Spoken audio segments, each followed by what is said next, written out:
hear you, and I understand for many of you, it was a bit traumatizing to realize that those that you thought were close to you could intentionally hurt you.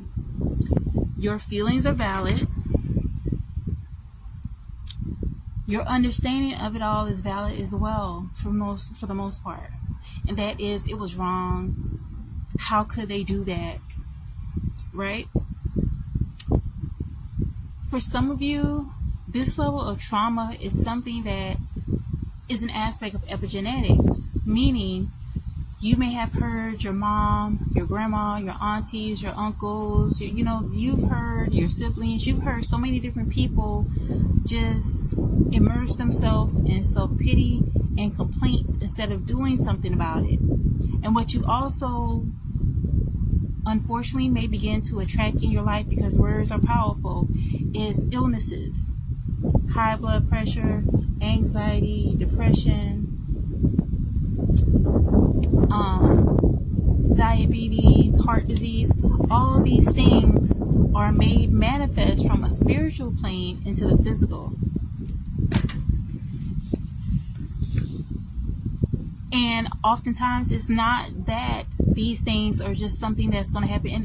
And may I not forget to add in cancers. Cancer, from a clinical perspective, cancer is something that manifests from resentments and unforgiveness.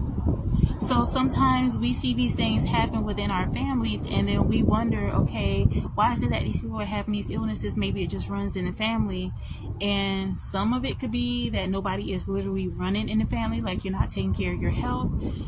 And another aspect of it is that when you are regurgitating and bringing these vibes, this frequency with these words about pain and hurt and resentment, you're holding on to it.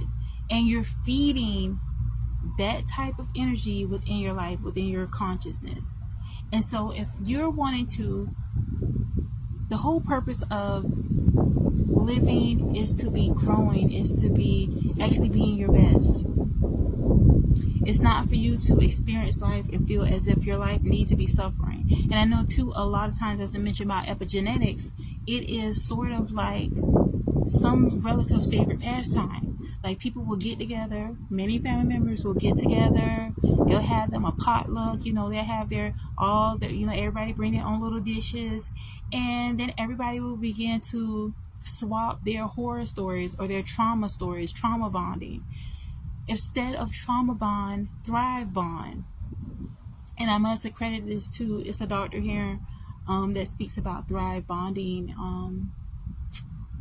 MD Mind Master, I think that's his name here.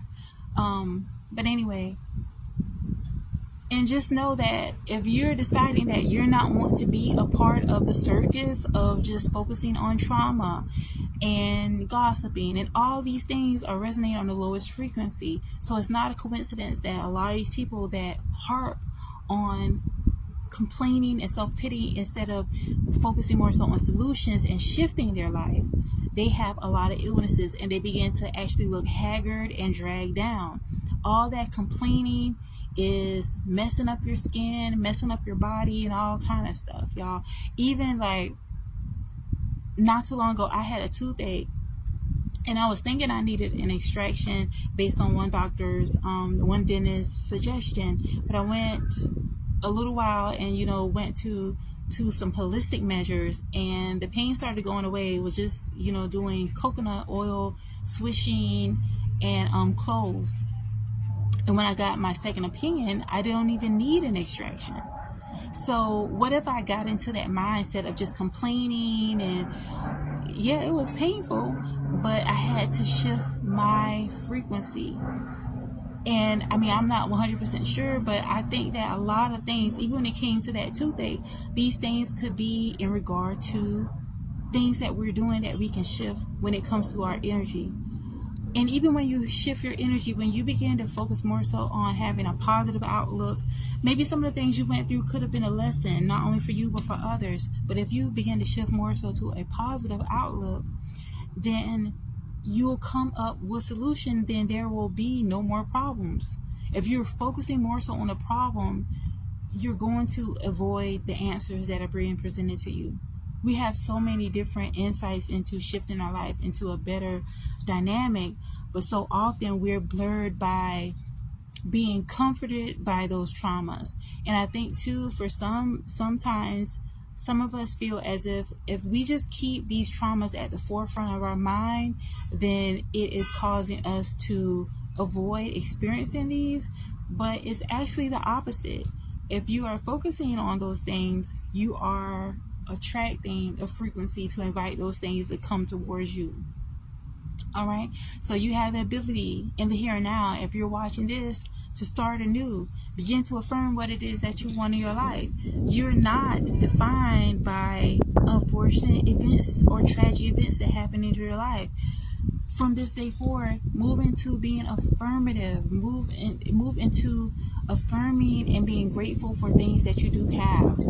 Even when it comes to traumatic events, find the silver lining. Find the greatness that you could have drawn for that. You may have gained a different perspective in regard to things in regard to that. It may have given you survival tools in regards to that situation. It could have also given you an ability to encourage others in a way in which you may not have been able to if you stayed stuck in that frequency.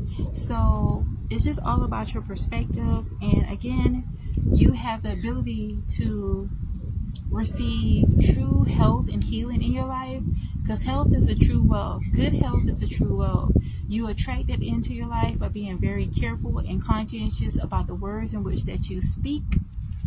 And furthermore, as I also want to mention in regard to trauma bonding and focusing on the negative so much, complaining and self-pity. Sometimes when people are involving themselves in this negative mindset, and I do notice that there's some people here that speak in regard to ministry, but their ministry is just gossiping, complaining, and re-traumatizing themselves and others. And I'm not trying to tell people how to do their thing. You do your thing and you go through your process in which the way that you see fit. But for me personally, if there's not much progression, it's stagnation, and stagnation causes disease. If you think about water, water is free flowing, everything is kosher. But if you have water that's stagnant, there's not movement, then it develops issues. It attracts bugs and pests. And so similar, our body is primarily made up of water. If we're carrying a frequency within our aura, within the water element within us, and it is filled with negativity, then you're going to begin to see that.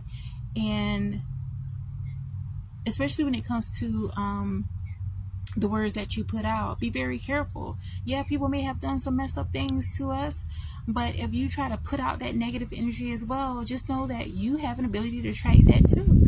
So just be mindful of what it is that you say and do, and shift forward. You have the ability to do so. The mere fact that you are still living and breathing is showing you that it's time for you to, you can begin again.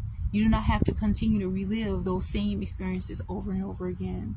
Set yourself free.